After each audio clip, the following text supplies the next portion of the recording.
Olá, amigos. Nossas saudações cordiais. É com muita alegria que nós estamos aqui para o canal Lições de Amor, para tecer alguns raciocínios sobre um tema que para nós é tão bonito, tão emocionante e que tem tanta ressonância emocional. Saulo e Abigail. Então, aqui, antes de mais nada, nós deixamos a nossa profunda admiração pelo Espírito Emmanuel, profundo respeito pelo apóstolo Paulo, por Abigail e por todos os espíritos que estiveram na Terra à época do cristianismo primitivo e que testemunharam a fé cristã com tanta coragem, desassombro e, sobretudo, profundo amor. Pela mensagem indelével e inesquecível que eles deixaram para todos nós, a mensagem à qual nós ainda hoje recorremos nos momentos mais difíceis e mais tormentosos da nossa vida, para que a gente possa recobrar o ânimo, nos reestabelecer das dores, das aflições e possa seguir em frente com muito amor no coração. Então, nessa preleção de hoje, nós fizemos um compêndio das partes mais marcantes que envolvem Saulo e Abigail na obra Paulo e Estevão pelo Espírito Emmanuel. E desde já nos desculpamos por nossas limitações naturais, porque considero impossível a gente depreender a fundo como era essa relação, como é este amor.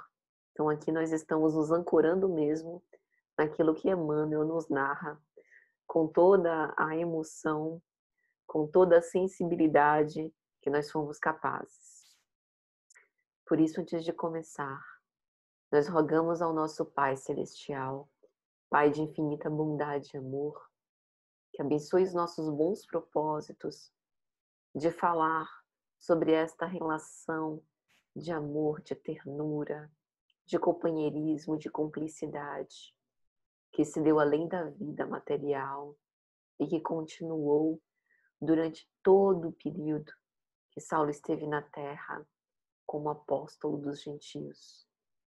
Que nós possamos vencer as dificuldades naturais e que Jesus nos ampare e proteja para que essa mensagem seja de alguma sorte útil a todos. Que assim seja. Uma das coisas mais fascinantes na relação entre Saulo e Abigail é que pouco se sabe sobre ela. Não obstante, Saulo tenha escrito as suas epístolas e, conforme uma revelação que Raul Teixeira nos faz, a obra Paulo Estevão foi escrita a 6 mãos.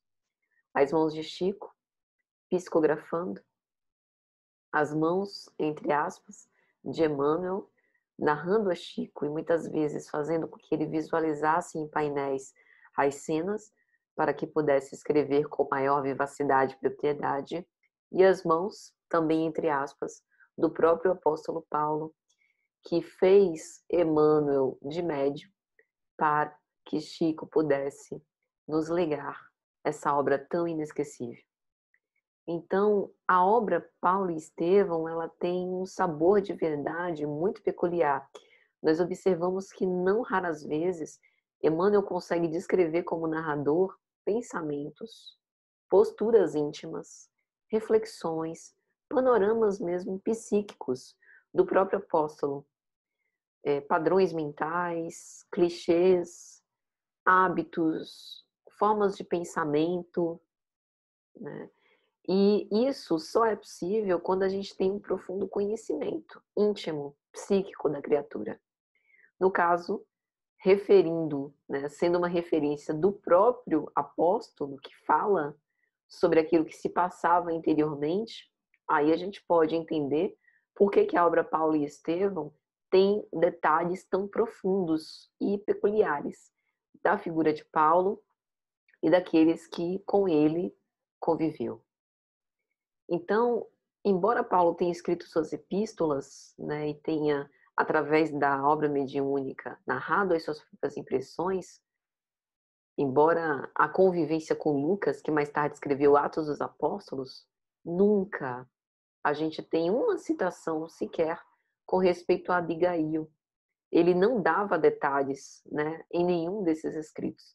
É interessante que, devassando a obra Paulo Estevão, inclusive quando ele se encontra com Ananias, que conviveu com Abigail, na época que ela se converteu ao cristianismo, quando nós vemos o encontro dele com Simão Pedro, que vai mostrar lá a sala, o quarto onde Estevão ficava, em todas essas circunstâncias, ele não confessa os seus sentimentos mais íntimos. E nós acreditamos particularmente que isso se deveu por conta da proteção e do profundo amor. Era como se fosse um relicário que Saulo buscava guardar, né, no mais profundo do seu ser, para prevenir de qualquer especulação menos nobre. Então, por isso, inclusive, todo o nosso cuidado aqui para abordar esse tema, porque sabemos o quanto é especial para os cristãos de uma forma geral, para os admiradores da vida e obra do apóstolo Paulo e para esses grandes espíritos. É interessante nós posicionarmos, primeiro, que a sociedade hebraica, especialmente aquela época, né, e nós sabemos que Abigail, enquanto moça jovem, na obra Paulo e Estevão, quando ela surge, filha de Jochebed, e com seu irmão Gesiel, estava em Corinto, né? Gesiel diz que ele é natural da tribo de Issacar, né? Então, nós acreditamos que, por fazerem parte da mesma família, eram todos da mesma origem. Então, ela era hebreia, né? Tinha essa descendência. A ela foi ensinada a lei pela mãe, assim como a Gesiel, né? À época, a Torá. Então, ela era, segundo o próprio Emmanuel descreve, versada nas leis, uma profunda conhecedora desses ensinamentos. Mas vivendo em Corinto, naquela época, com o seu pai e com o seu irmão, Corinto era uma cidade que tinha uma presença romana muito atuante. E aí a gente vê em alguns momentos da obra, inclusive, todo esse cuidado, né, para que e receio para que ela não se perdesse. Quando, por exemplo, o seu pai é morto e Gesiel é enviado às galeras, uma das amigas da família, amiga de sua mãe, Sostênia, adverte que procure abrigo longe daquela influência romana, porque ela, como moça jovem, bonita, desolada, né, então, portanto, num estado de vulnerabilidade, poderia ser vítima de algum ataque menos nobre, que ela não retornasse ao lar, que seria espoliado e voltaria para a posse do então questor, né, Licínio Minúcio. Então, naquela época, a sociedade hebraica, mesmo em Corinto, ela era mais patriarcal do que em outras sociedades no mesmo intervalo temporal. Por exemplo, do que a sociedade egípcia. As mulheres eram mesmo criadas para o casamento, para serem sustentadas por seus maridos. Como Abigail ainda não estava prometida em casamento, ela vivia, portanto, com seu pai, com seu irmão. Então, as mulheres solteiras, como era o caso dela, eram sustentadas pelos pais. No caso, seu pai já era viúvo. E as mulheres casavam-se muito jovens. Abigail ainda não tinha nenhum prometido, mas estava em vias de conhecer. E era muito comum, por exemplo, elas se casarem na própria adolescência. Então, Abigail já era um caso à parte. A mulher, a gente não sabe o sobrenome, né, de Abigail. A mulher, ela não tinha direito a um nome completo. Ela sempre precisava de referência.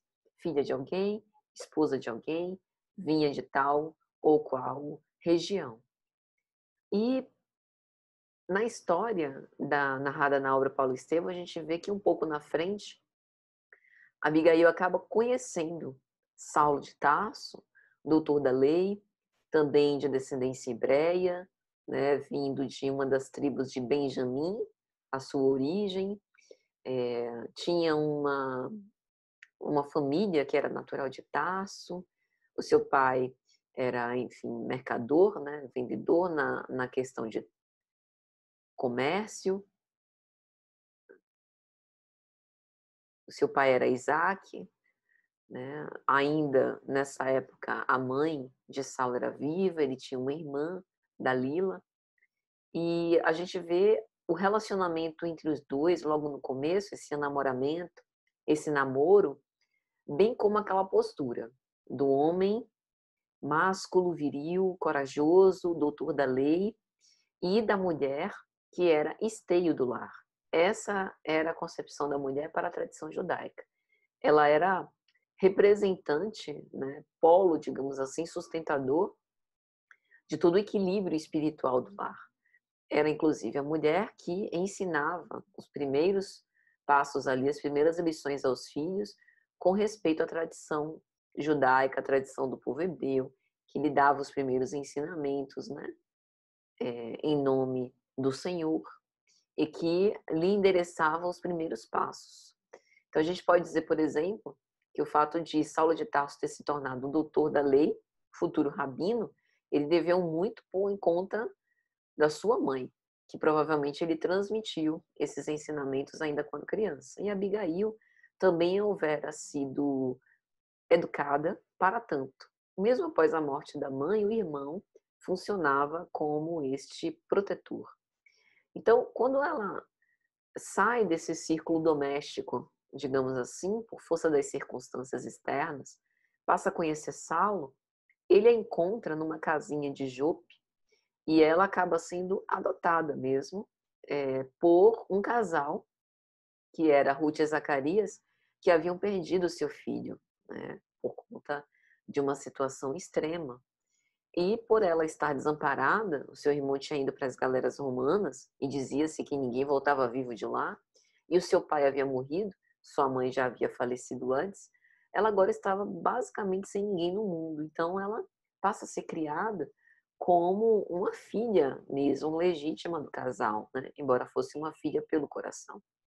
E quando ela começa a conhecer Saulo, e daqui a pouco a gente vai saber como que isso se deu, a gente vê nas suas relações que Abigail se colocava. Ela não era exatamente aquela figura morta, né? Como a gente diz, que dizia amém para tudo. Ela falava sobre a sua vontade, expressava os seus pensamentos, dava suas opiniões. E o incrível é que Saulo, não obstante também sendo um homem do seu tempo, dava ouvidos, a ouvia. Porém, Saulo tinha uma questão muito representativa, que é incomodar-se com o contraditório. Então, das vezes que são narradas na obra alguns diálogos e que ela se posiciona de um modo contrário ao que ele esperaria ou a própria opinião dele, ele já demonstra uma certa irritação, uma agressividade, e ela, por denotar uma profunda inteligência emocional, tenta buscar uma forma de apaziguar aquela relação. Não é que ela se omitisse, mas ela buscava sempre uma forma de equacionar as coisas, que a gente chama de jogo de cintura. Quando ela percebia que um determinado assunto poderia gerar nele alguma suscetibilidade, ela ou deixava para falar em outro momento, ou falava de outro modo, ou colocava, né, um tom mais doce, mais afável, porque sabia que assim ele poderia ouvir. Tanto é assim que, quando começam as primeiras especulações saulinas com respeito aos cristãos, uma das primeiras coisas como ela se posiciona é: não tenho como desaprovar as tuas ilações, demonstrando condescendência, demonstrando respeito à opinião dele, mas não necessariamente tomando aquilo como verdade. Isso é interessante, né? O nome de Abigail é um nome bíblico, tanto que se a gente for buscar na Bíblia por Abigail, a gente vai encontrar referências no Antigo Testamento, nenhuma no Novo. Então a gente vai encontrar lá no primeiro livro de Crônicas, no primeiro e segundo livro do profeta Samuel, porque Abigail no Antigo Testamento, então centenas de anos antes da nossa Abigail, que teve esse relacionamento, né, com Saulo de Tarso, era esposa de Nabal, um homem rico, mais rústico de Naom. Mas a nossa Abigail é uma Abigail ternurosa, uma Abigail afável. E Emmanuel vai descrevê-la do seguinte modo: Abigail, na candidez dos seus 18 anos, era um gracioso resumo de todos os encantos das mulheres da sua raça. Os cabelos sedosos caíam-lhe em anéis caprichosos sobre os ombros, emoldurando-lhe o rosto atraente num conjunto harmonioso de simpatia e beleza. No entanto, o que mais impressionava no seu talhe esbelto de menina e moça eram os olhos profundamente negros, dos quais uma imensa vibração interior parecia falar dos mais elevados mistérios do amor e da vida. Então era uma moça que tinha seus próprios sonhos. Era uma moça que efetivamente não se satisfaria com os prazeres corintianos, né, ali da cidade de Corinto, porque ali também havia muitas moças da mesma idade dela que tinham experiências de sair com outros homens, de conhecer rapazes, de namorar, exatamente como a gente vê na sociedade do século XXI. Mas pelo fato de Abigail ter uma formação moral, religiosa diferente, né, e ter essa acreditar grande valor na tradição judaica, ela realmente guardava as suas aspirações de mulher para a consumação de um casamento com alguém que lhe parecesse, né, lhe representasse o companheiro fiel. A relação, antes de falar de Saulo e Abigail, a gente precisa falar da relação de Gesiel e Abigail, né? Gesiel, ao dizer Emmanuel, na hora Paulo Estevão, tinha por volta dos seus 23 anos. Então aí, uma diferença aproximada de 5 anos mais velho em relação a Abigail e, portanto, era um protetor.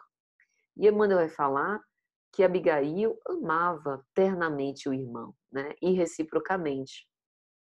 E que nos momentos mais difíceis, como por exemplo na prisão deles, né, quando o pai, ao ir ao questor Licínio Minúcio reclamar sobre a injustiça de uma expropriação anterior às suas terras, é expoliado das terras atuais, onde ele morava com os seus filhos, e aí ele é preso, porque ele ateia fogo às terras de Licínio Minúcio e é pego. Gesiel é preso junto com ele. Eles passam por um inquérito bem esquisito, né? Em que não havia muito espaço para a defesa, só acusação. Gesiel, por um momento, toma a autoria do feito do pai para o proteger. E durante aquele julgamento esquisito, aplicam a mando de Licínio Minúcio bastonadas nos dois, né? Principalmente no pai, que era Jochebed. E o pai acaba morrendo nesse martírio. E o destino que, digamos assim, foi determinado para Gesiel foi de se tornar cativo. Ele ainda era jovem, tinha muita força física, então se tornar cativo em uma das galeras romanas. E Abigail que sumisse, né? Então, nos momentos que antecederam essa catástrofe, né, que se abateu sobre a vida deles, e aí a gente pensa que a vida de Abigail eram perdas em cima de perdas, né? Primeiro, a perda da mãe, o luto da mãe, depois o luto do pai, depois o luto do irmão, que é uma forma de luto, embora não fosse a morte, mas a perda do seu objeto de amor, né, da convivência com o seu irmão. Então, as cenas que se antecederam a isso foram as cenas da prisão, em que Abigail dissimulava a custo a emoção que lhe ia na alma, ao mesmo tempo não queria ter uma posição desesperada com o seu irmão, porque sabia que o pior poderia vir. O irmão também estava advertido que o pior poderia vir, e é interessante essa troca entre irmãos, um caridoso para com o outro, misericordioso, né? Com o coração ardente de aflição, mas sem querer externar muito isso, para não deixar o desespero tomar conta. E aí Amanda vai dizer que para Gesiel, a sua irmã constituía o tesouro afetivo da sua vida. Gesiel também já estava em idade de, né, começar a namorar, procurar uma esposa, constituir a sua família. Mas ele sabia que ele tinha um papel importante na sua família. Abigail tinha um pai, é verdade, mas o pai já era ancião, ainda mais agora que o pai tinha morrido, né, ou estava prestes a isso acontecer, e ele se preocupava com o destino da irmã. Então a gente também vê essa abnegação em Estevão, futuro Estevão, né? Nessa época ainda Gesiel. A gente vê que ele opta por postergar um pouco a sua própria realização afetiva para o cumprimento, digamos assim, dos seus compromissos filiais e fraternais com a sua irmã de sangue, né? E aí Emmanuel chega a dizer que desde a morte da genitora, da mãe deles, Gesiel passou a se dedicar à irmã com todas as forças do seu coração. Tinha uma vida pura, dividida entre o trabalho no campo, eles eram agricultores, e a obediência ao pai. Estudava a lei e mantinha aquela afeição meiga com a sua irmã, que também era sua companheira de infância. Então, Abigail tinha em Gesiel uma figura importantíssima, que dava continuidade àquele esteio que a mãe tinha para ela, né? A gente não sabe com que idade a mãe desencarnou, mas a gente vê em Gesiel essa figura do protetor, essa figura do herói, né? Que protege a donzela que está, digamos assim, frágil, vulnerável contra todos os perigos. Então, para eles, isso era a representação de uma amizade pura e que reúne duas almas afins. Tanto é que esse profundo afeto entre Abigail e Gesiel, mais tarde vai ser alvo de cena de ciúmes de Saulo. Ele pergunta, chega a perguntar a ela, mas Abigail, tu amarás mais ao teu irmão do que a mim? E aí a gente fica se perguntando, ué, mas Saulo também tinha uma irmã, Dalila, mas a gente percebe que nem todas as relações familiares, o Espiritismo já nos mostra isso, nem todas as relações familiares são premiadas por tanta afinidade, cumplicidade e amor profundo como a relação entre Abigail e Gesiel. Então, provavelmente, a experiência, né, de fraternidade, no sentido de amor entre irmãos, de Saulo e Dalila era sumamente diferente da de Abigail e Gesiel. E, lógico, tem também a influência do orgulho, né? E esses delírios de ciúme em função do orgulho. E com o tempo que a gente fala, é com o tempo mesmo, né? Ao longo da vida já do Paulo apóstolo, é que a gente vê que ele vai percebendo a profundidade desse tipo de relação, que a época em que ele começou a namorar com Abigail realmente não poderia entender. Então, Abigail, assim como Gesiel, tinha uma profunda fidelidade a Deus, sobretudo nas horas difíceis. Depois da morte do pai, a gente observa que seria muito tentador para Abigail, por exemplo, ser, digamos assim, alvo, né, da busca de algum soldado romano que também quisesse ou buscar os prazeres da sua mocidade ou se interessasse mesmo em desposá-la. Mas, por conta das suas tradições, ela sabia que precisava se resguardar em relação a esses desafios. E ela confiava em Deus. Ela confiava, tinha uma profunda esperança mesmo que ela poderia reencontrar o seu irmão, não obstante o fato dele ter ido para as galeras romanas. Então, essa esperança no futuro de onde vem? De uma profunda fé. Então, essa fé autêntica. E o interessante também é que Gesiel e Abigail compreendem o Deus do Antigo Testamento não como um Deus punitivo, coercitivo, condenatório, um juiz inclemente, como inclusive o seu pai por vezes percebia.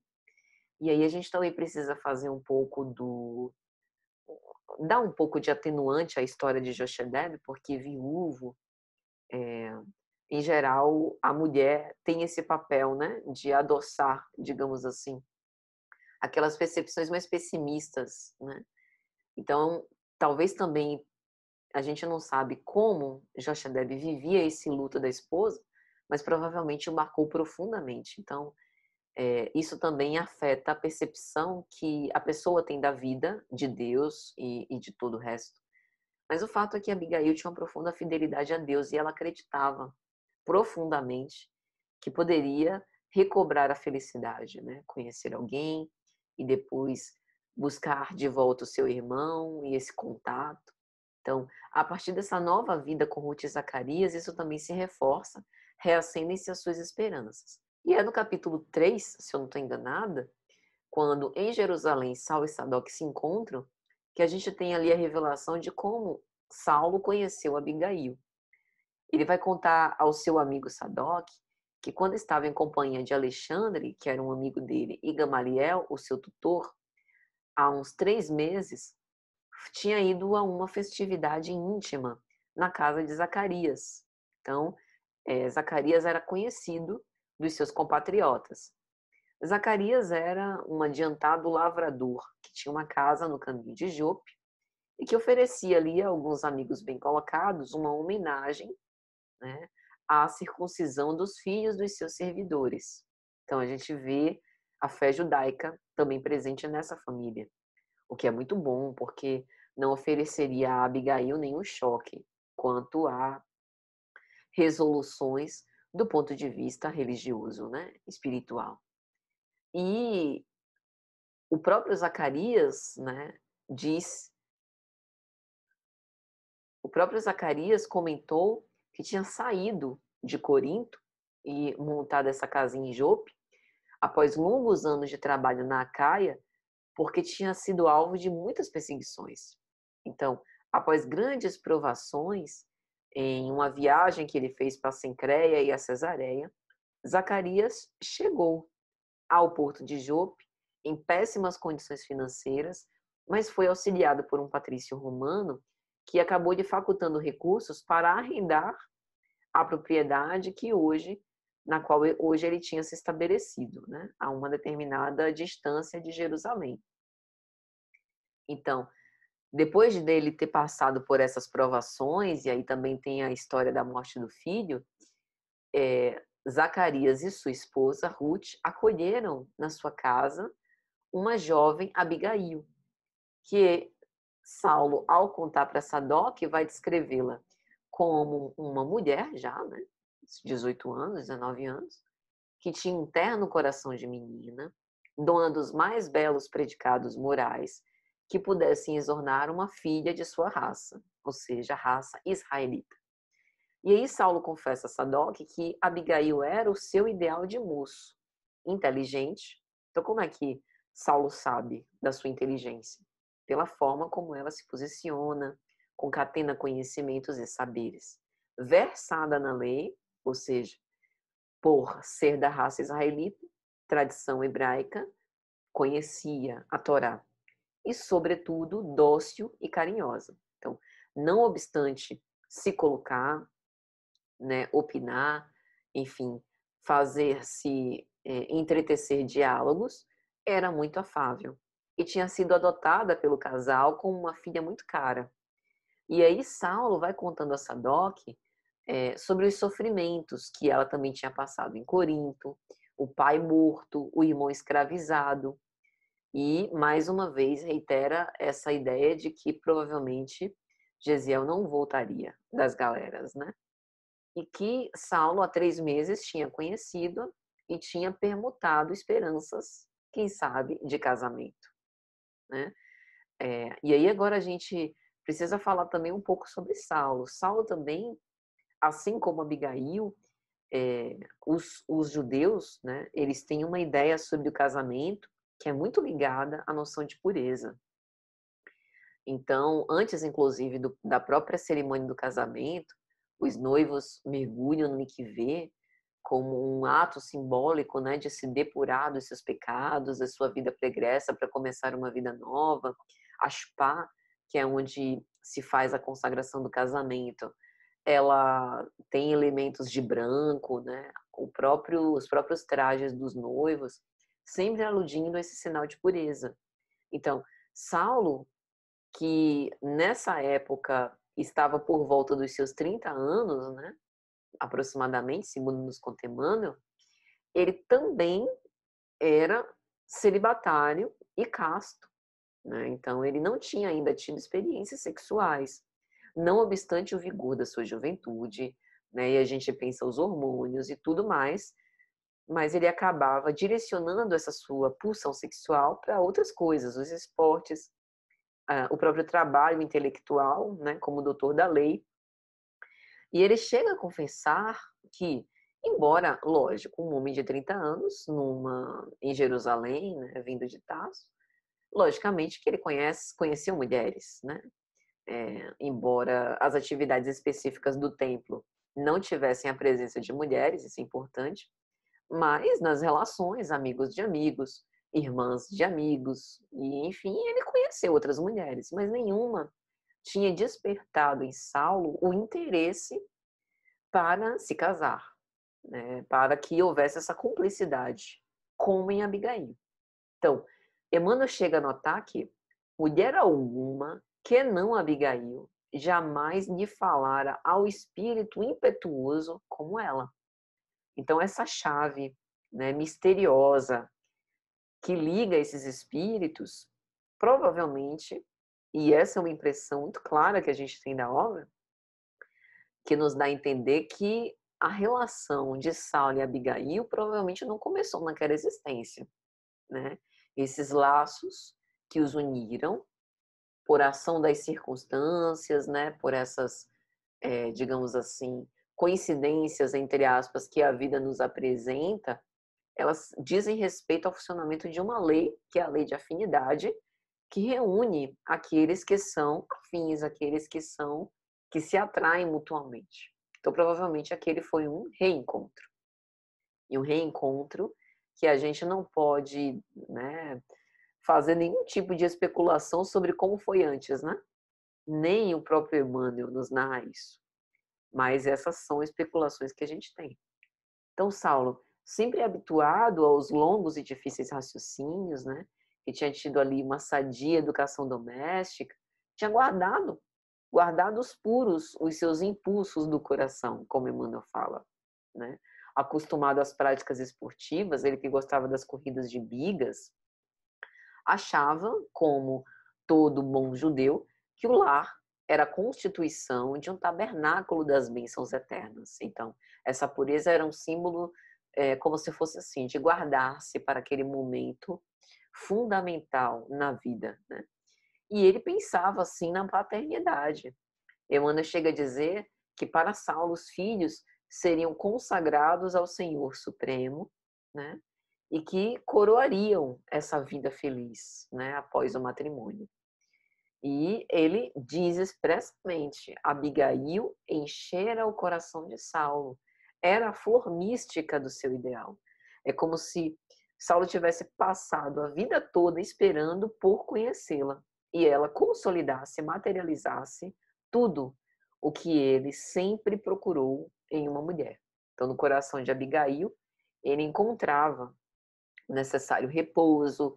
Ela era um mundo sentimental, né? Como ele vai dizer, o coração do seu cérebro, corrigia-lhe o espírito, justamente por conta dessa inteligência emocional que ela apresentava, de saber como lidar com ele, que é uma coisa assim muito interessante, que ainda hoje a gente fala sobre isso nos relacionamentos afetivos, porque todo relacionamento é uma dinâmica, né, de subjetividades diversas. E quando dois seres, dois indivíduos se aproximam numa dinâmica relacional, forma-se um terceiro ente, que a gente entende como uma intersubjetividade, que diz respeito à linguagem do casal, que diz respeito à dinâmica, né, aos padrões que eles vão experimentar na convivência. Então, é uma soma dos dois. A partir daquele momento, nenhuma atitude, mesmo que seja uma reação, ela pode ser tomada como puramente pessoal. Ela está perante o outro, então ela sempre tem uma resposta que é influenciada pela ação do outro. E no caso de Saulo, como ele diz que Abigail lhe corrigiu o espírito, é porque essa afabilidade e doçura lhe eram caras, provavelmente lhe remetia à figura da própria mãe, né? Aquela mãe dócil, amável, que era o esteio do lar, né? E que sempre com muito cuidado, com muito carinho com ele. Não é que Abigail fosse a mãe dele, mas entenda, essa feminilidade para ele era um valor caro, né? E ali nela, em Abigail, ele acaba entrando, acaba conseguindo consolidar todas as suas esperanças. E é super bonitinho, né? O relato dos encontros de Saulo e Abigail, que sempre terminam com a despedida habitual, fiéis para sempre, né?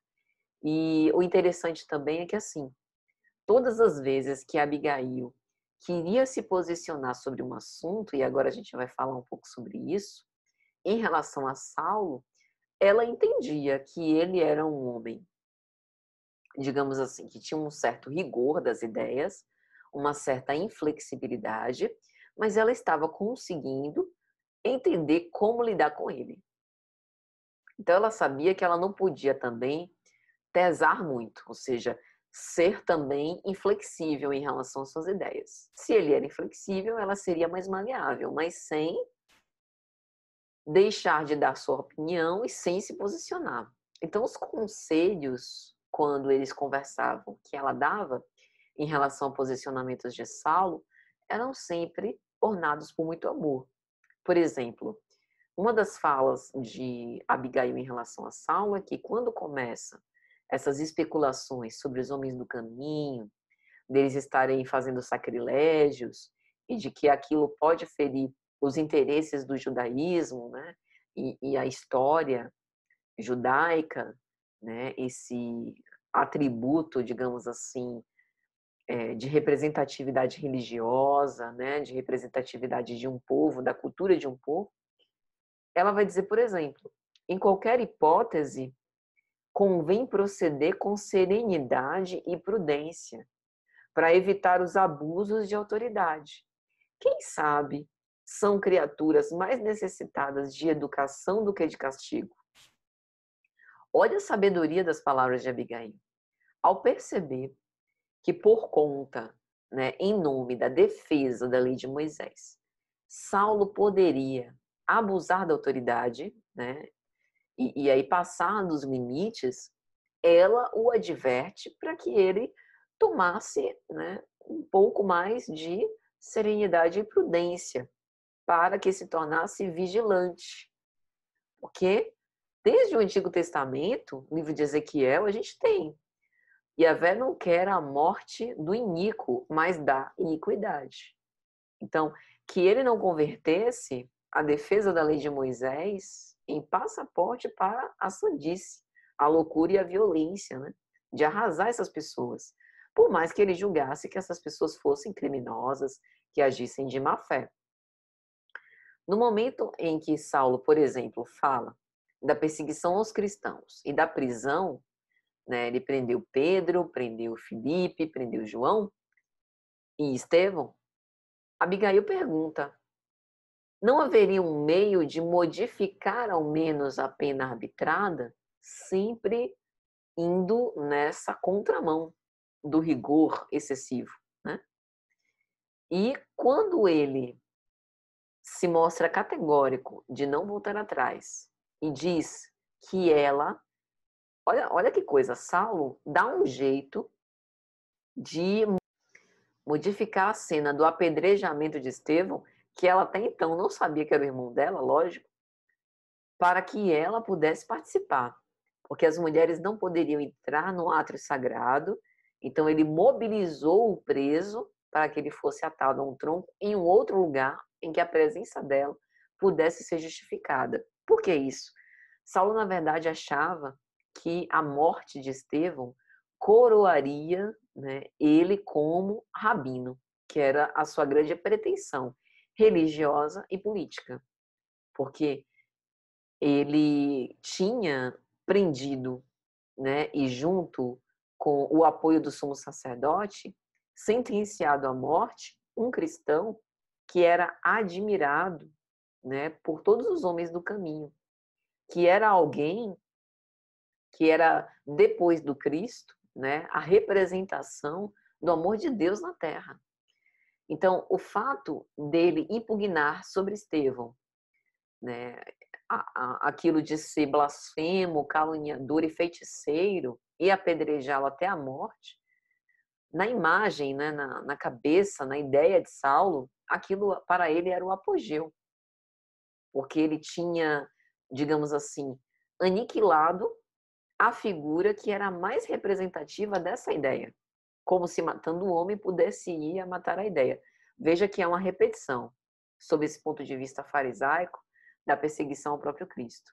Os fariseus também fustigam a cabeça dos romanos para que Cristo fosse crucificado e entregasse para ele a pena de morte, mas eles mesmos não queriam fazer. Saulo apresenta isso também como fundamental para resguardar a tradição judaica, né? Não obstante a procedência israelita do próprio Estevão. Então, quando ele diz que Abigail está sendo convocada para esse momento, né, ela vai ponderar.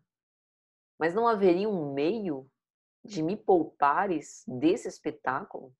E ela insiste, ainda que timidamente. Aí ela tenta buscar, né, ocorrências que psicologicamente a afetaram sumamente. São recordações afetivas, emocionais, muito dolorosas. A morte do meu pai, em suplício diante da soldadesca brutal, jamais me saiu da mente. Então é como se dissesse, eu vou me impressionar muito com isso. Será que é realmente indispensável que eu vá? Né?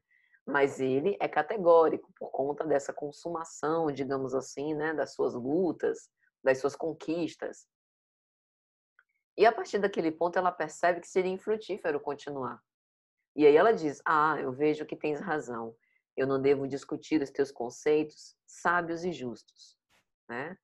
E aí fala também que ela tem intenção de conquistar os amigos do Sinédrio. Aí ela começa a perceber uma vantagem nessa participação, que demonstra muita inteligência. Eu quero conhecer também os amigos do Sinédrio, seus amigos, porque eu nunca perdi a esperança da sua proteção para o caso de Gesiel, logo que se ofereça uma oportunidade para novas pesquisas na Acaia. Aí, depois que ela faz esse preâmbulo, né, aí ela volta ao assunto. Mas se permitires, Saulo, eu irei quando a cerimônia estiver quase terminando, tudo bem? Para que ela não fique exposta o menor tempo possível. Então veja a profunda inteligência dela. Vamos falar um pouco sobre um episódio que foi bastante marcante para a vida de Abigail e também marcante para a obra Paulo Estevão, que foi a triste morte de Estevão. Nós vemos durante toda a obra Abigail sempre conservando, como dissemos, aquela esperança de reencontrar o seu irmão adorado. E das vezes que o próprio Emmanuel narra, né, o trabalho das galeras, a escravidão, a condição de cativo, sempre coloca então Gesiel como aquele que era submisso, que era obediente aos desígnios do Altíssimo. E parecia que o próprio Gesiel se alimentava da esperança de rever a irmã adorada para continuar vivo. E aí ele aproveita aquele tempo ali para crescer, né? Sempre estimulando os outros cativos a não reclamarem, a agradecerem a Deus pela oportunidade de exercerem as suas vidas com dignidade, mesmo que a situação fosse bastante dramática, bastante injusta perante os seus olhos. E é graças, inclusive, a esse desvelo que, após cuidar de Sérgio Paulo, né, que foi recebido no barco em que Gesiel era cativo, que ele dá a liberdade a Gesiel e pede que ele troque de nome e se afaste ali das circunvizinhanças da cidade praiana, né? Vá mais para dentro e tem uma vida nova. E é assim que ele bate as portas da casa do caminho. E chegando lá, Gesiel muda o seu nome para Estevão, tendo cuidado, né, de preservar o sigilo sobre a sua história. Então, ninguém fica sabendo que ele tem uma irmã, né, nem que o pai foi morto, em quais condições. E a partir daquele momento ele tem em Simão Pedro um pai espiritual, e passa a se chamar Estevão, né, que é um nome grego para que ele nunca se esquecesse, né, desse tempo, né, em que ele morava lá na velha Caia. Então, depois de tudo isso, ele começa a trabalhar na igreja cristã primitiva, na igreja de Jerusalém, ao lado de Simão Pedro, de João, de Tiago, se torna um pregador eloquente, inspirado, né? Aquela abordagem bem pura, bem fiel, conhece o evangelho do Cristo, Ele que gostava tanto de compossar os escritos de Isaías, do Antigo Testamento, e uma das temáticas mais marcantes de Isaías era a vinda do Messias. Quando ele, que não conheceu Jesus, mas tem contato com os escritos de Levi, para ele é como se ele tivesse encontrado a chave, né, de conhecimento que abrisse a ele percepções que no fundo ele já alimentava, que no fundo ele já tinha, mas não com aquele nome. Então, quando Saulo, né, vai à casa do caminho, ouve a pregação de Estevão e perde no discurso para ele por conta da afinidade, da sintonia de Estevão com o mais alto, ele quer matá-lo, trucidá-lo. Seu orgulho, né, a sua tradição que ele defendia, a lei de Moisés com unha em carne. Inclusive, o próprio Estevão vai dizer isso a ele, né? Que o ardor com que ele sempre defendeu a lei de Moisés, quando conhecesse o Cristo, também seria um pregador tão ardente quanto. Então, a morte de Estevão, digamos assim, era o fim trágico para aquele posicionamento inflexível de Saulo. E no momento em que Abigail chega, segundo ela pediu, né, já no final da cena terrível da morte por apedrejamento, ela reconhece: Saulo é o meu irmão, eu tenho certeza. E ele se nega a acreditar. O que dizes? Não pode ser. Enlouqueceste? E ela continua: não é ele, pálida, né? Por encontrar o seu irmão, que parecia haver sobrevivido ao cativeiro das galeras, semi-morto por uma ação do seu futuro marido. Ela é Gesiel, né? Já ainda pensando no nome antigo, não sabia por que estavam chamando ele de Estevão. E aí ela roga: concede-me 1 minuto, deixa-me falar com ele por apenas 1 minuto. E Saulo ainda negando: é impossível. E ela apela: pelo amor de nossos pais, atende. E aí, quando ele semi-morto é levado para uma sala contígua, só Estevão, Saulo e Abigail, a cena é dramática, porque ela aconchega o seu irmão, que ela conseguiu reencontrar, mesmo em cenas tão dolorosas depois de tanto tempo, aconchega nos braços e começa a entretecer um diálogo íntimo.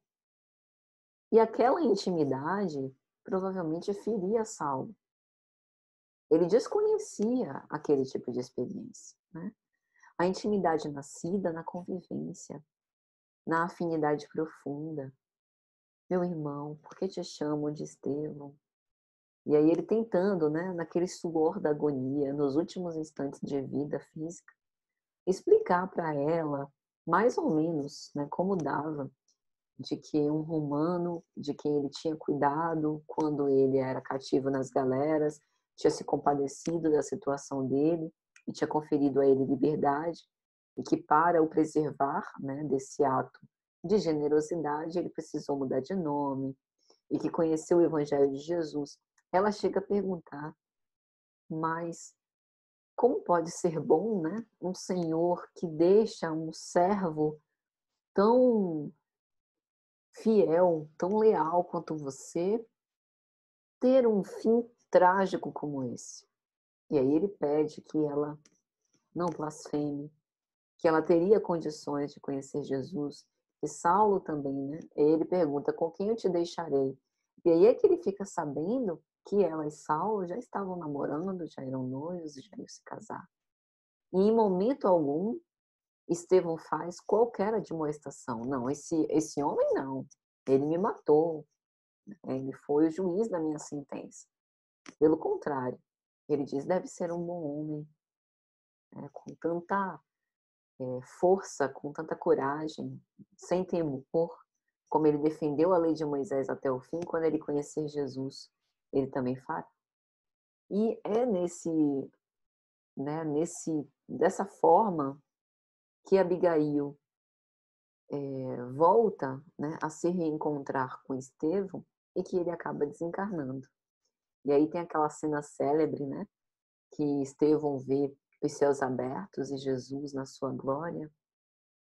E no final disso, quando está consumado, quando, enfim, Estevão morre e Abigail entoa a sua prece dos aflitos, tão linda, ainda se recuperando, né, da grande dor moral, sem ter o menor tempo para se recompor, Saulo vira-se para ela e diz que tudo estaria terminado, consumado também entre eles, que não ia haver mais casamento, que não ia haver mais vida em comum.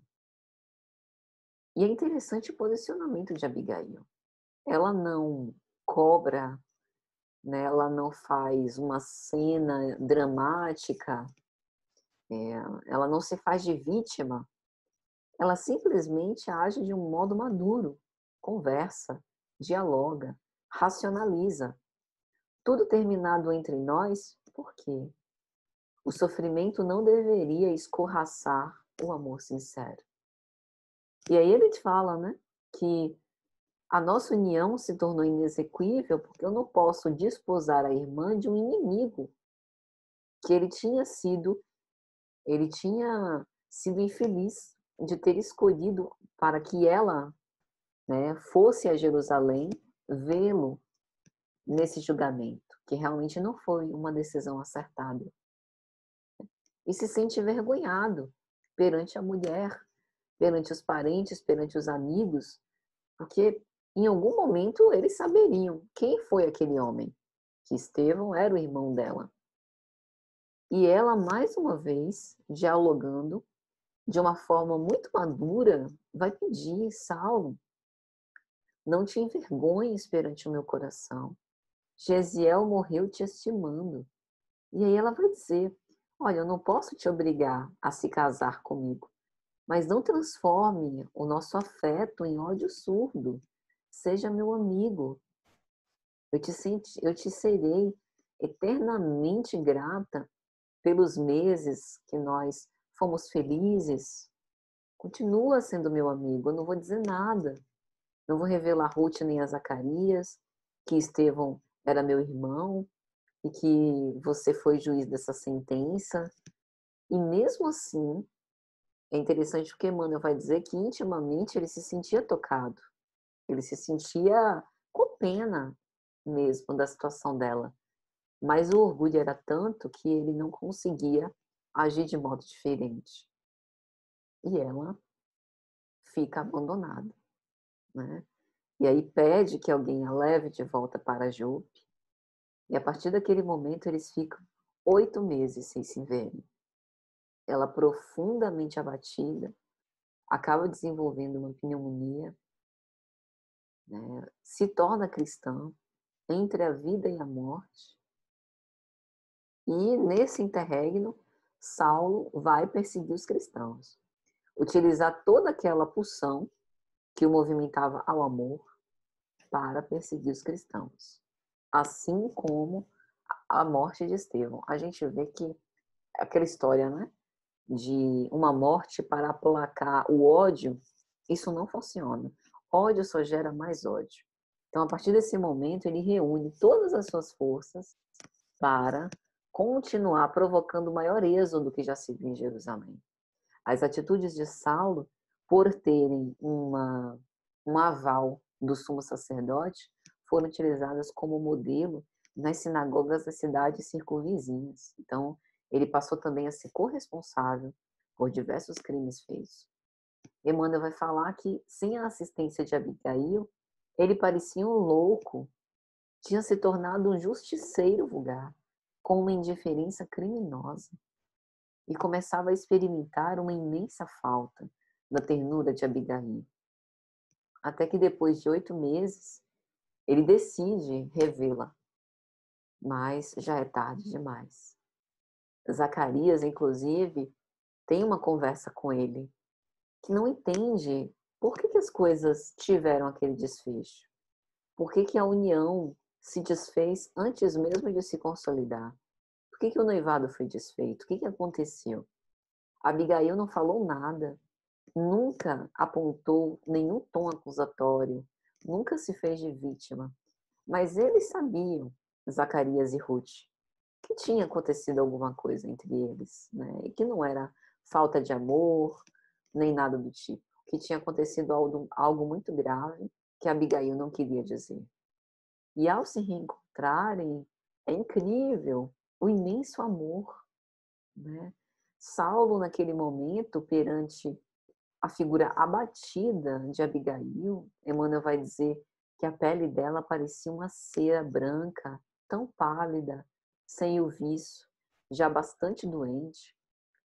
Desculpe, amigos, eu não sei se foi pneumonia ou tuberculose, porque Emmanuel diz respeito a ela tossir e vir, né, vestígios de sangue.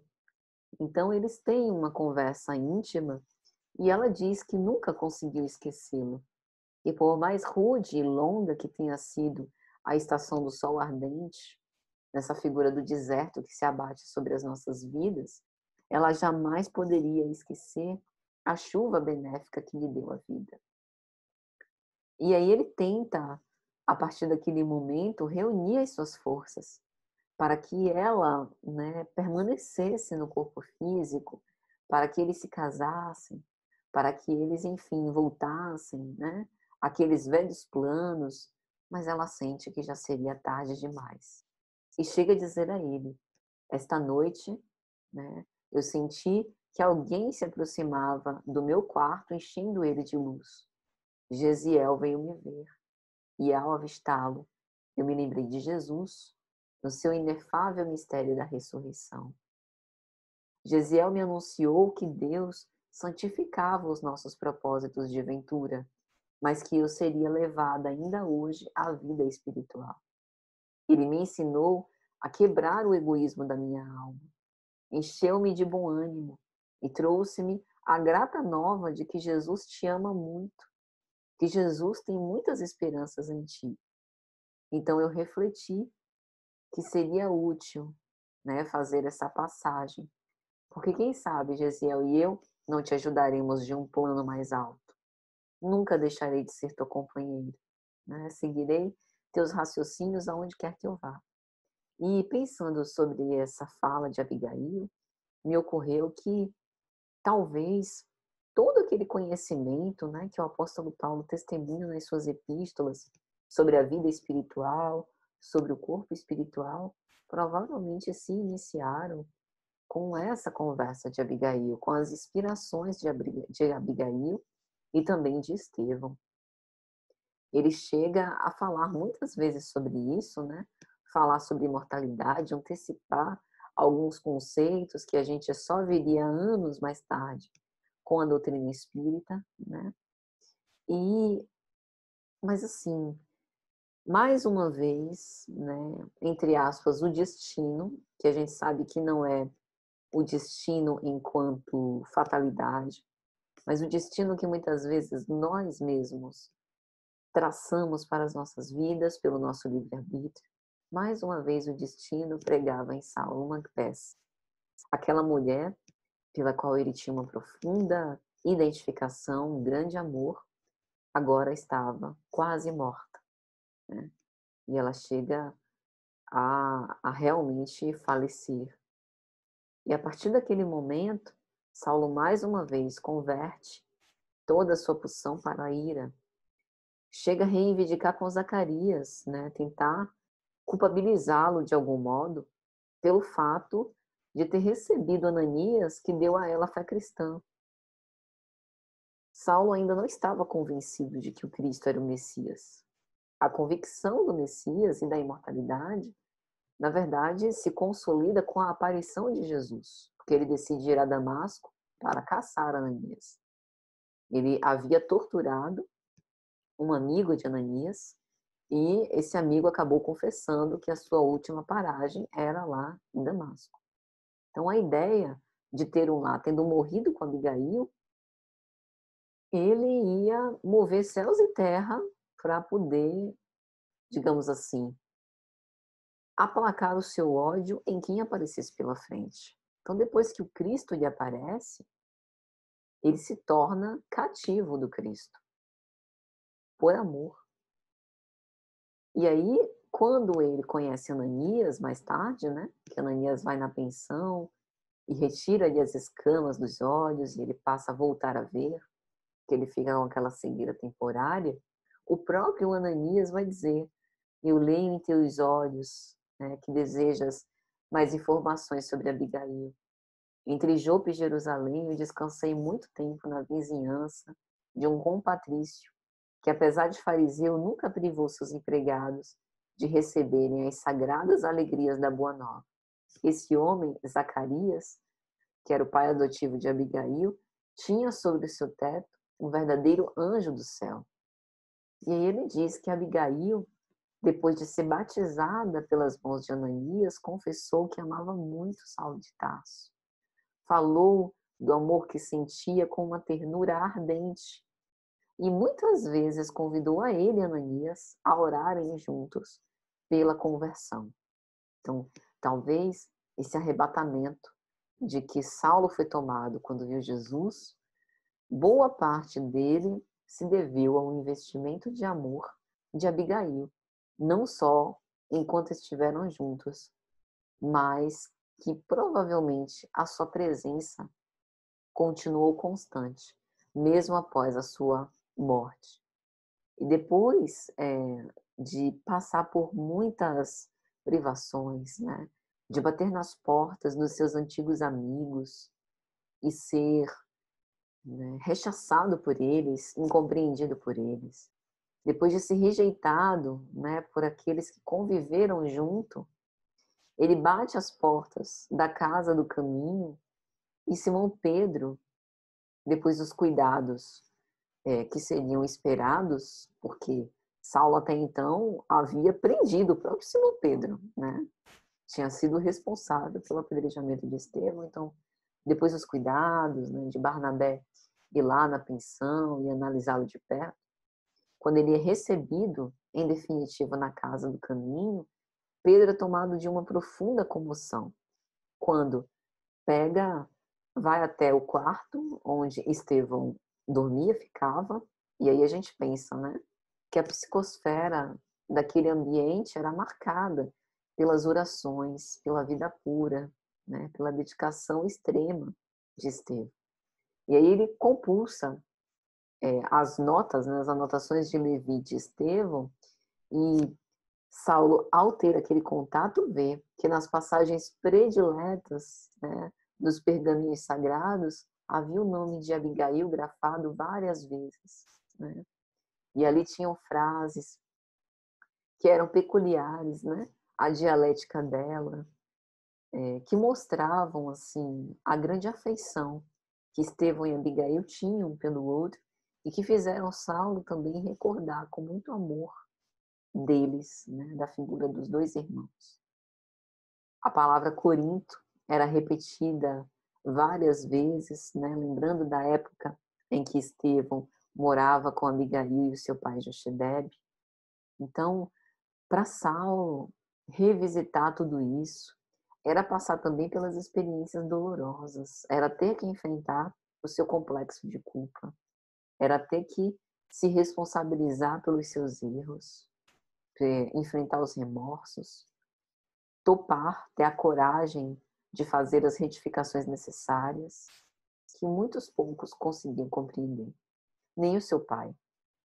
Inclusive no que diz respeito a Abigail, quando Saulo vai ter um diálogo com o seu pai vai dizer: há mais de 3 anos eu me levanto diariamente para refletir no teu criminoso proceder em detrimento dos mais sagrados deveres. O pai não estava falando do apedrejamento de Estevão, nem estava falando da perseguição. Para o pai, era aquilo mesmo que era o correto. O pai estava falando da conversão cristã de Saulo de Tarso.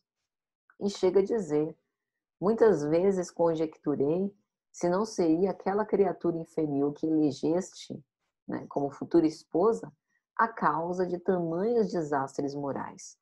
E ao ouvir aquilo, a gente pensa o quanto Saulo não deve ter ficado ferido de morte. E ele simplesmente, já profundamente transformado, já não estava completamente, digamos assim, vencido, né, do seu homem velho, mas muito transformado, vira-se para o pai e vai dizer: meu pai, essa criatura era uma santa, Deus não a quis nesse mundo. Talvez se ela ainda vivesse, eu estaria mais equilibrado para harmonizar a minha nova vida. Mas o pai não podia entender aquilo, né? Judeu, arraigado às profundas tradições. E a gente pensa também, né? Como o pai, tendo feito o investimento do seu filho para ser um doutor da lei, ele simplesmente abandona tudo. E depois de algum tempo, Saulo, ao ter um encontro espiritual, conforme ele mesmo narra na segunda epístola aos Coríntios, capítulo 12, versículos 2 a 4, né? Conheço um homem em Cristo que há 14 anos, se no corpo eu não sei, se fora do corpo eu também não sei, Deus o sabe, foi arrebatado até o terceiro céu. E sei que o tal homem foi arrebatado ao paraíso e ouviu palavras inefáveis de que ao homem não é lícito falar, né? Então, é dessa gloriosa experiência que o apóstolo dos gentios extrai novas conclusões referente ao corpo espiritual, como vai dizer o Espírito Emmanuel na obra Paulo Estevam. Observe que nesse momento ele poderia ter feito a citação a Abigail. Reencontrei-me com a mulher da minha vida, agora em espírito, Abigail, mas ele não faz nenhum comentário desse tipo, né? Ele não dá nenhum detalhe sobre esse encontro, só na obra Paulo Estevam. E lá Emmanuel vai nos narrar que ele viu Estevão e Abigail à sua frente, jovens, formosos, vergando vestes brilhantes e alvas, e pedem para que ele se levante, para que não chore, para que perdoe a si mesmo, não se detenha no passado. E lá ela faz a revelação de que nunca faltará um lar a eles, né? Que os filhos que eles não tiveram, né, não do ventre dela, que chegariam, os filhos do Calvário seriam também deles e viriam de toda parte, e que ela jamais o abandonaria, sempre o seguiria de perto. E ela começa a dizer, né? Reclama aos companheiros concordes contigo nas edificações evangélicas, mas nem Jesus os teve. Os apóstolos só conseguiram concordar com o Mestre com o auxílio do céu, depois da ressurreição e do Pentecostes. Enquanto Jesus orava, aguardando a hora decisiva, os apóstolos, no horto, os mais amados, dormiam. Então, levanta e trabalha. Caminho para Deus, segue com uma infinidade de planos. E quando seja oportuno, Jesus te chamará para o testemunho impostergável. E aí ele começa a pensar em algumas questões, né, psiquicamente. O diálogo é todo mental, né, espírito a espírito, e ela começa a responder aquele diálogo célebre: ama, trabalha, espera, perdoa. A primeira cogitação dele é: o que fazer para adquirir a compreensão perfeita dos desígnios do Cristo? E ela diz: ama. E aí ele pensava: mas como nós podemos proceder para enriquecer a virtude divina? Jesus nos aconselha o amor aos nossos inimigos, mas é tão difícil conviver sem o real entendimento dos outros. Como fazer para que a alma alcance tão elevada expressão de esforço com Jesus Cristo? E ela responde: trabalha, sorrindo com muita bondade. E aí, mais uma vez, Saulo se pergunta, e nesse esforço coletivo, em cooperação com antigos companheiros, muitos deles não conseguiam se converter a essa realidade espiritual que o Cristo trazia. E que aquele embate de ideias muitas vezes dava a ele, deixava nele a impressão do desânimo destruidor. O que ele podia fazer? Ao que ela diz, espera, né? Ou seja, enquanto a nossa vontade não possa ser satisfeita, lembra que a alma deve estar sempre disposta a atender o programa divino, sem caprichos pessoais. E finalmente ele recordava, mas onde a liberdade do Cristo, né? Que tinha unido diversas raças, várias crenças sobre o seu amor. Ele concordava que era preciso amar, trabalhar e esperar. Mas como agir com forças tão heterogêneas? Como lidar com essas questões do Evangelho perante a indiferença dos homens? E por fim, Abigail encerra, perdoa. Porque mesmo que a gente não consiga entender as razões dos outros, a gente pode entender que cada um tem seu tempo. E vai dizer Emmanuel, Saulo leva esse diálogo, esses ensinamentos do ama, trabalha, espera, perdoa em todos os desafios da sua vida. E esses desafios não foram poucos, foram desafios imensos. Saulo pode ser comparado com um grande desbravador de uma selva fechada. Ele vai enveredando mata adentro, sem temer o risco dos animais ferozes, né, dos desafios que ele ia empreender, do charco onde ele ia colocar os pés, dos rios que ele precisaria atravessar. Ele simplesmente segue adiante, confiante na fé em Deus. Então, aquele investimento de Jesus realmente foi recolhido com frutos preciosos para o cristianismo primitivo, até chegar ao fim. E aí é muito bonito o fim da obra. Desculpa a quem não leu a obra, né, de dar spoiler, mas eu não poderia encerrar essa modesta preleção sem falar do fim, porque ele mostra para a gente que vale a pena tudo sofrer, mesmo que tenha sido pela nossa incúria, mesmo que tenha sido pelo mau uso do nosso livre-arbítrio. Mas quando a gente converte as nossas forças numa resolução íntima, implacável, quando a gente descobre o ideal que nos anima e segue intimorato, sem que nada possa nos deter, a gente consegue recolher os frutos da nossa dedicação. Paulo de Tarso é executado por uma sentença de César, a mando do prefeito dos pretorianos. Ele tem a cabeça decepada. Após ter ido a Roma, ter falado com Nero, esse é o fim do apóstolo dos gentios. E ele morre estoico. Ele chega a dizer aos seus algozes: ciente da tarefa criminosa que vos incumbe desempenhar, os discípulos de Jesus não temem os algozes, pois estes só podem aniquilar o corpo físico. Não julgueis que a vossa espada me possa eliminar a vida, porque quando a minha vida carnal se extinguir, a vida espiritual irá penetrar nos tabernáculos da vida eterna com o meu Senhor Jesus Cristo, o mesmo que tomará contas de vocês, de Nero e Tigelino. E aí, os soldados, imagina a cena, né? Os soldados ficaram atônitos, paralisados, por conta daquela tremenda energia. Eles estavam acostumados a pessoas que, diante da morte, pediam piedade, né? Pediam pelo amor de Deus para que a sua vida não fosse ceifada. E Saulo se colocava numa postura sumamente diferente. Então eles chegam a dizer, né? Eles se consternaram. Lastimo muito ter que fazer isso. E aí Saulo diz: eu não sou digno de lástima. Tende compaixão de vós.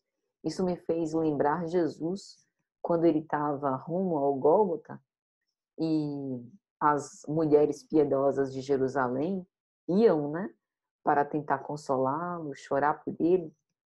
E aí ele diz: chorai por vós e por vossos filhos. Então, Paulo, ele estava convicto de que ele morria cumprindo um sagrado dever e que ele iria adentrar a vida eterna como um mártir. E, ao mesmo tempo, ele utiliza aquela situação para gerar uma reflexão nos soldados. Vós não podeis fugir às obrigações grosseiras da vida transitória. Chorai por vós, porque eu partirei buscando o Senhor da paz e da verdade, aquele que dá vida ao mundo. E vós, terminada a vossa tarefa de sangue, com as mãos manchadas, tereis de voltar à hedionda convivência dos mandantes de crimes. Então os algozes começam a tremer. E ele continua: não temais, cumpri com o vosso dever até o fim. E naquele momento, a espada fende, né, a garganta do apóstolo Paulo, a cabeça cai no chão e o corpo de outro lado. Então essa é a morte de Paulo. E quando ele desperta no mundo espiritual, Kardec vai narrar para a gente, né, que há uma espécie de torpor transitório, né, por conta ainda das repercussões no corpo espiritual, mas ele quase imediatamente se reencontra com Ananias e com Gamaliel, né, irmão Saulo. E Ananias, assim como fez lá na pensão de Judas, para que ele pudesse ver novamente, de novo faz, né? Ele chega a dizer: vê novamente em nome de Jesus. Desde a revelação de Damasco, dedicaste os olhos ao serviço do Cristo. Contempla agora as belezas da vida eterna, para que nós possamos partir ao encontro do Mestre amado. E aí, naquele momento, Paulo decide rever Jerusalém. Ele vai da Via Ápia até a Arícia, passa pela ilha de Malta. Vocês se lembram do episódio da víbora na ilha de Malta? Né? Que ele chega ali na ilha de Malta, com as pessoas ainda impressionadas, porque na embarcação onde ele estava, eles passaram por uma tempestade assustadora. E Paulo continuou pregando, falando sobre Jesus, sem se atemorizar. E aí, quando ele chega na ilha de Malta, perante ali aqueles nativos, né? Ele acaba separando alguma lenha para fazer uma fogueira, e no meio ali daqueles galhos secos vem uma víbora. E ele susta a víbora, né? Pega pelas mãos e lança-a no fogo de uma forma assim, como é que eu posso dizer, espontânea e natural. Então, os nativos começam a se perguntar: esse homem deve ser muito ruim. Veja, no instante anterior estavam achando ele a melhor das criaturas, agora não, esse homem deve ser muito ruim. Ele se livrou do castigo de Deus na tempestade em Mar Alto, mas chegando aqui na ilha de Malta, né, ele não vai se livrar, porque essa víbora tem o veneno mais venenoso da ilha e ele vai morrer. E o apóstolo Paulo sobreviveu muitos anos. Então, ele passava por esses locais e se lembrava de tudo isso, pelo Peloponeso, por Atenas, lembra de Atenas, quando ele teve a maior decepção da vida dele, né? Que ele achava que poderia dobrar gregos e romanos, a lei de Moisés, agora o evangelho de Jesus. Passa pela Tessalônica, Filipos, Neápolis, Troade, Éfeso, pela Panfilha, pela Cilícia. E depois de ter feito essa viagem astral, vamos dizer assim, surgiu na amplidão do espaço, vai dizer Emmanuel, uma senda iluminosa e 3 vultos radiantes. Jesus ao centro e ao seu lado Estevão à direita e Abigail à esquerda, do lado do coração. Saulo, deslumbrado, né, se sente completamente arrebatado. Primeiro, por esse seu reencontro com o Messias. Segundo, pelo fato de ter a aventura de rever mais uma vez Estevão e Abigail. E vai dizer Emmanuel, como se ele buscasse a apreciação do Mestre, antes de fazer aquilo que o seu coração impetuoso tinha vontade, né, que era abraçar, enfim, confraternizar com Abigail e Estevão, o mestre sorri e diz: sim, Paulo, sê feliz. Vem agora a meus braços, pois é da vontade de meu Pai que os verdugos e os mártires se reúnam para sempre no meu reino. E assim termina a história de Paulo. Os fiéis trabalhadores do Evangelho seguem as pegadas do Cristo, se perseverarem até o fim, em demandas esferas da verdade e da luz. É por isso que a história de Paulo, no prefácio da obra, sem Estevão, não haveria Paulo de Tarso. E nós adicionaríamos, sem Abigail também não.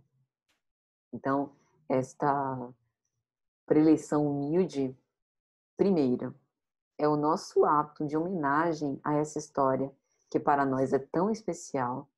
E segundo, é a demonstração de que o amor tudo vence, tudo suporta, tudo crê, tudo espera, como o próprio Paulo escreveu em uma de suas epístolas.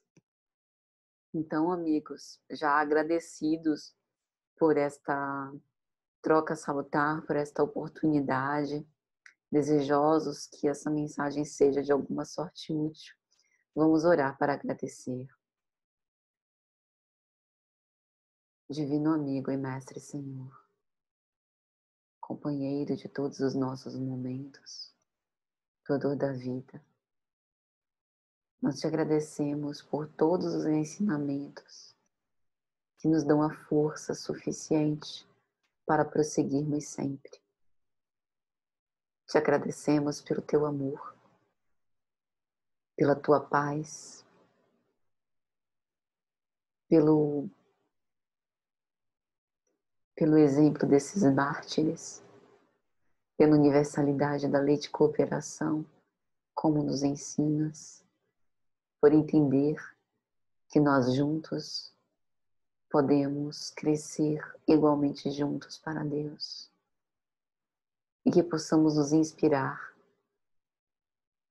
neste amor profundo entre Saulo e Abigail para entender que o amor é a tônica da vida, vencendo assim todos os desafios, sobrevivendo além do tempo, neste mundo ou em outros, porque a vida continua sempre. Que o Senhor então nos abençoe, hoje e sempre, que assim seja.